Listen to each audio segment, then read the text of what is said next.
Welcome to Reclaim Your Power, inspiration and reflections for before, during, and after childbirth. A podcast about birth, getting in touch with our bodies, and talking about things that aren't often discussed or that you may not find in mainstream sources of information. A podcast to transform the way you plan for and approach birth, moving from fear and uncertainty to empowerment and inspiration. My name is Fungisai, which means to remind. And that's what I aim to do here. Remind you that the power lies within you and that it all starts with you. Let's hear it for the boys. When I decided to talk about this topic, that song came to my mind. So I decided to be a bit playful and call this episode, Let's Hear It for the Boys. Now, there's probably an assumption that this podcast is all about women. Yes, a lot of the content is addressed to women, but my work as a doula has always fully included the partner, which is in most cases, but not all, a man. Pregnancy, childbirth, bringing up the child usually involves two people, and statistically, this other person is usually of the opposite sex. I would like to say at this point, though, that most of the reflections I am going to have will be relevant for all partners, whether they're in same-sex relationships or if the birth partner is a friend, a sibling, a parent, or a relative. If your partner is another woman, they have the same anatomy, and even if they haven't given birth, they have a better understanding of how a woman's body works, and it may be easier to be more engaged and to empathize. This is why I want to reflect more today about the role of guys, the dads, or the dads-to-be, because they're often left out of or are passive in this discussion. And when we as women reclaim our power, it is important that our partners are our allies, and that they work with us and not against us, and are not passive bystanders. It can be easy to say, well, it's her body and she's carrying the baby. I'll just go along with whatever she says and let her take the responsibility. No, I want to remind you that you have an important role to play too. So for most of us, how did we get pregnant? We had sex, usually with our partner or husband, the person we are going to have this child with. Traditionally, the man would have done his thing and then stepped back, as there would have been other women around supporting, advising, being there at the birth. The guy would play a peripheral role. And this is still the case in some cultures. But I'm going to assume that most of you listening to this podcast are not in that situation anymore. We are now living in an age where many of us live in a different city, state, region, country, or even continent from our extended family network. We may have female friends, but everyone is caught up in their own life, in our nuclear family bubbles, where our husband or partner is our main source of support during pregnancy and birth. So men have now moved from the edges of childbirth and parenting, from being called in from the outside, the birthing space, to come and see their new baby, who's then presented all clean and shiny. They are no longer pacing the hospital corridors waiting for the good news, but are right where it's all happening. They are now witnesses to the marvel that is childbirth. So they too need to be empowered and inspired so they can support, understand, and empathize with the person they love, this person they are building a family with, and to share in the decision making. There are different schools of thought on the presence of men in the birth space. There are some who think that this is a bad idea and that birth is a uniquely female experience. Birth should be reserved for women only, and that allowing men in disrupts the feminine energy. Then there's also another camp that believes that the male partner should be there no matter what. He was there for the fun baby-making part, so he should jolly well be there when the going gets tough, so to speak. My views fall somewhere in the middle of these two ideologies. For me, each situation should be considered individually, and we shouldn't prescribe what we think is best to everyone because of our ideals or philosophies, etc. I do believe that to be surrounded by other women during birth is a beautiful experience, especially if they're experienced, calm, loving women bringing positive energy. In my first birth, my birth support was my best friend, and all I can say was that she was perfect. She gave me courage and strength by just being there. We were young, neither of us had birth experience, but she wanted the best for me. She attended antenatal classes with me, made copious notes, and basically kept watch over me as I went through labor and birth. I will be forever grateful for her love. My second birth, I had two midwives along with my husband, calm, wonderful, experienced women, and all I felt was safe. I had no worry whatsoever. I could just focus on myself and our baby. So I do believe in the power of feminine energy, but we cannot assume that every woman brings in positive energy into the birth space. Some may bring in their anxieties and fears, or their restless energy, like the midwife I talked about in the last episode. So just being a woman is not necessarily enough. Should the man always be present no matter what? In some cases, no. If again this person brings nervous, fearful energy into the birth space, where the birthing woman may already be nervous, stresses his partner in some way, does not respect or listen to her, does not know how to reassure her, then sometimes he shouldn't be there. As a couple, there should be a way to agree on this and discuss this and find alternatives. I've heard of situations where the mother or mother-in-law or friend, sister, etc. have been the birth partners instead, and the husband has been happy to step aside. This is not a cop-out or giving the man a get-out-of-jail-free card, so to speak. It's thinking about what is best for you as a couple and what is best for the woman. If you have to give birth and worry about him passing out every 5 seconds because he's scared of blood or can't handle seeing you in pain, this is not going to help you at all. Better that he's out of the room and there'll be plenty of time for him to make up for it. Of course, ideally, I think this magic time should be shared with the person closest to us. But sometimes this is not the best, and we need to be courageous enough to accept that and make a compassionate decision for ourselves and for our partner. So make the decision best for you. We often make decisions based on the way we are expected to behave, what society thinks or says we should do. But we have the right and the responsibility to think about what is appropriate and best for our own families and our specific situations. Now, guys, don't get too happy and think, well, the doula says I don't have to be there because you know me, I'll just probably disrupt the birth space. No, that's not what I'm saying. The majority of men, just like us women, need educating. We all need to learn how to be in that space. For us women to take back our power, men need to support, advocate, protect, to draw on those attributes and use them in that space to work together with your wife or partner. All the men that I've come across in my work as a doula have been eager to learn, eager to listen, wanting to support. So I do my best to include them fully and not leave them on the edges of the conversation. I always stress that we're a team. They are the core team and I am the reserve. I'm in the background and step in when required, but really he is the most important support person. So what can you do as the partner? I think the first thing is to acknowledge that this is a partnership. Yes, your wife or partner is the leading lady, so to speak, but you are also important, and the role you play is crucial to the well-being of your partner, your baby, and of course, yourself. Where to start? With love, of course. You love this woman, you're building a family with her, she's going through an incredible transformation before your eyes. Yes, aspects of this transformation can be challenging, but if you start with love, that's a good beginning. Next, look at yourself in this situation. What can your role be? What are you best at? What can you be better at? How can your strengths complement your wife or partner's? Are you a better organizer than she is? Are you good at doing research and finding out information? Are you just practical and good at practical things? There's always a way you can support. To give personal examples, I like to read and I like to do research. My husband is not a big reader, especially when it comes to long books. But some of the pregnancy and birth information comes in great tomes. So I bought books, and I love to do this, and I read all the books, and then passed on the information or told him which parts to read, which he did.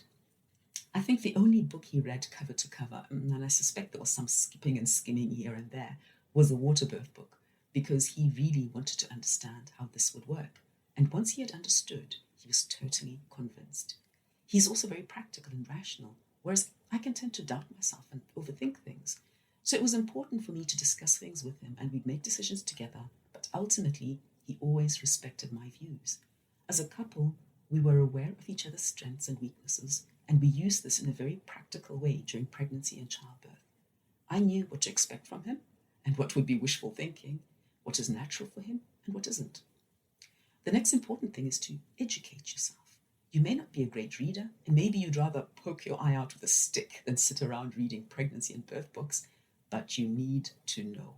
And these days, There's so much easily digestible, good information out there. You can listen to podcasts, read blogs, read information on websites, ask your partner or others for recommendations. Focus on the parts you feel you need to understand best. Make it easy for yourself.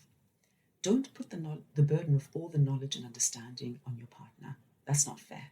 You too need to understand what is going on. Take responsibility. This is your baby too. What is so important, and I know what made a big difference for my husband, was attending antenatal classes. These were great. We were living in Edinburgh at the time, and they were held over 4 weekends, and we learnt a lot. And one of the really funny part for us ladies was when the instructor came with some baby-sized dolls and disposable nappies and asked the guys to put the nappies on the babies. It was hilarious watching their attempts. These big practical guys, all first-time dads, really struggled. Some nappies were put back to front. We were in stitches. But my husband came away feeling much more confident and empowered about what was coming. I'd already been through it before, but for me, it was a different experience going through this with the man I love. It made it real for us. We were on this journey together. I think understanding what a woman's body goes through during pregnancy is so important. Getting an idea of the role of hormones, the change in the amount of blood flowing through her system, and the changes that happen in each trimester. This makes it easier for you as her partner to support and empathize accordingly, instead of just being irritated by what you see as her moodiness or her constant tiredness, or whatever it is she's experiencing at that time. Remember, her body is working hard to make your baby, so nurture her. When it comes to birth, again, antenatal classes are good, and if possible, look around and find good antenatal classes where the instructor takes time to provide several different classes where you have time to go home, digest all the new information, and then come back with questions at the next lesson.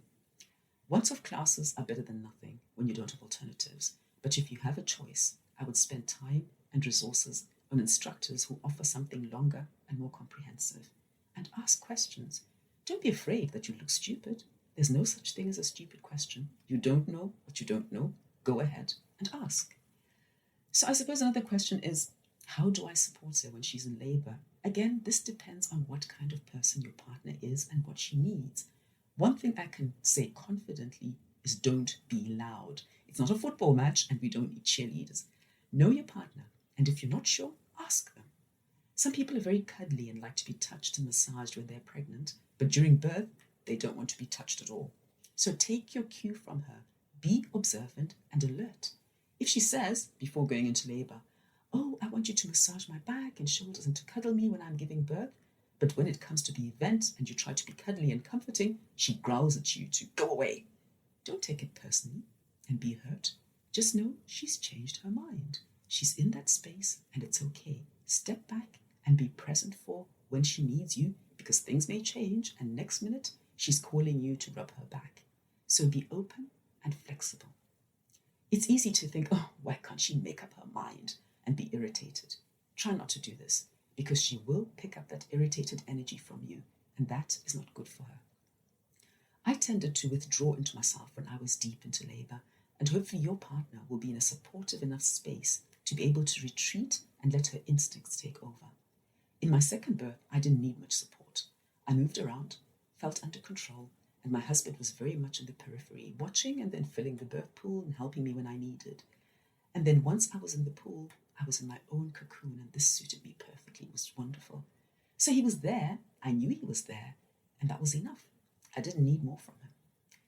In my second birth, which was fast but more challenging, he was closer to me because I was going through such an extreme roller coaster of contractions, which was strong and frequent, that he could see I was struggling, and he came close and rubbed my back, and I appreciated this.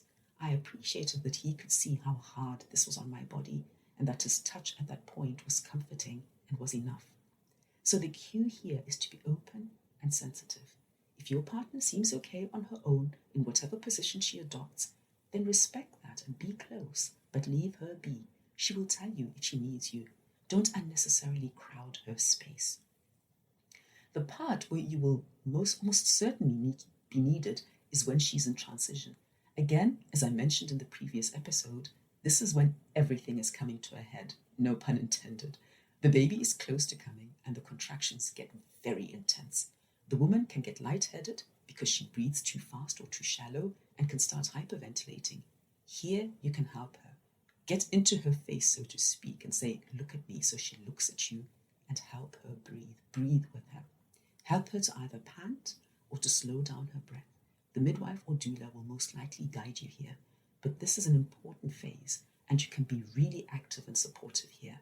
But you can also just reassure her and remind her gently that she's almost there, that your baby's now close, and that she's doing really well. Again, be prepared to be snapped, growled, or yelled at during this phase, because it's intense and people react differently. Don't be offended, and please don't hold this against her. The hormones are at work here, speeding up things so the baby can come out quickly and safely. Keep focused on the positive, and remember, she's working hard. Now, when the baby's born, I've been in situations where the mother has needed medical attention and the father takes over. It's a wonderful thing, because again, it's your chance to step in and support. I remember with one client, she had to have a cesarean with her breech birth, and then she had some reaction to the anesthetic, so the baby was brought to us, and it was wonderful to watch the new dad cuddling his baby. My other client, my first client, was being sewn up after the episiotomy, and the baby was given to dad, and the midwife told him to take his shirt off and hold the baby skin to skin. Again, this was lovely to watch and a great thing to do. My husband did the same with our second son. While the midwives cleaned me up and helped me shower, he had our son on his chest, skin to skin. It meant so much to him, and he still boasts of it to this day. This closeness is very important for bonding with your baby and attachment. And if your partner can't do it, then take off your top and hold your baby close. The other issue you can consider is your role as advocate. You should write the birth plan together if you decide to have one, and you should have a very clear understanding of her wishes and requests, as you may have to be the one to speak for her. As a doula, because my role is not to give advice, I've often suggested the partner ask a certain question when I feel that more explanation is required. Don't be passive, and as I said in the episode about consent, don't be afraid to ask questions.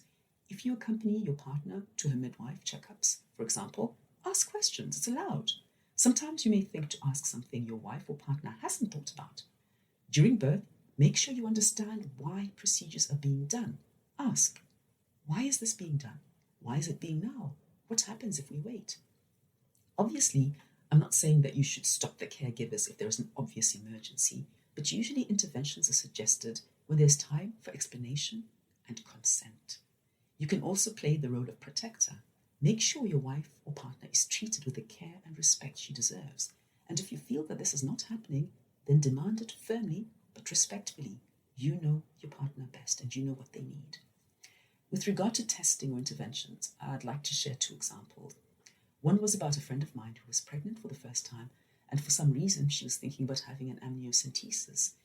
Now, this is a very invasive procedure which carries risk. I think they'd noticed some irregularity in one of her blood tests. She called to ask my opinion as a doula and as a friend, and I could tell her what I thought and present the pros and cons. I could hear she didn't really want to do this, but she was getting pressure from her husband. I found this extremely problematic and gently tried to encourage her to do what she felt was best for her. But in the end, he managed to convince her, and fortunately there was no injury to the fetus. However, I thought the way he behaved was based on his own fears and he was not respectful of her wishes. He put his fear on her, which made her uncertain and disempowered her, and ended up with her having a procedure she did not want, and that stressed her. Another example is regarding consent, where with my first client, the midwife took the baby and then declared that in no way we give babies this injection, and without much explanation or asking the father for consent, she gave the baby a vitamin K injection. Now, vitamin K is something both my husband and I read about. We discussed it and decided not to have it with both our babies. But we made an informed decision together. You don't need to agree, and it's important that you inform yourself of the various treatments that may arise and have an idea of what your preferences are and why. You are allowed to change your mind, but at least educate yourself so that you can help your wife or partner make informed decisions. And if she's not there, you can make an informed decision and know the right questions to ask. As I said in the beginning, men are often left out of the conversation about pregnancy and birth, or they often choose to stay out. But it's important that you are engaged, interested, and alert. Yes, this is a woman's time, but for her to have a good experience, she needs you to play your role as well. Being together on this journey in an open, flexible, accepting, and loving way can transform both your experiences and lead you to have a gentle birth. Trauma in birth is not just about the woman, but it affects the partner too. It may be even worse for you because you're watching what is happening to her and you feel powerless. So it's important that you play an active role, that you also feel a certain amount of control like your partner, that you provide her with your calm strength and support and help her reclaim her power. I hope this episode has provided you with some food for thought and reflection and raised awareness of just how important you are as a birth partner. My next episode will be about understanding pain during childbirth and how we deal with it. I hope you will join me. Thank you for being here, for listening. This is Fungisai, reminding you to reclaim your power.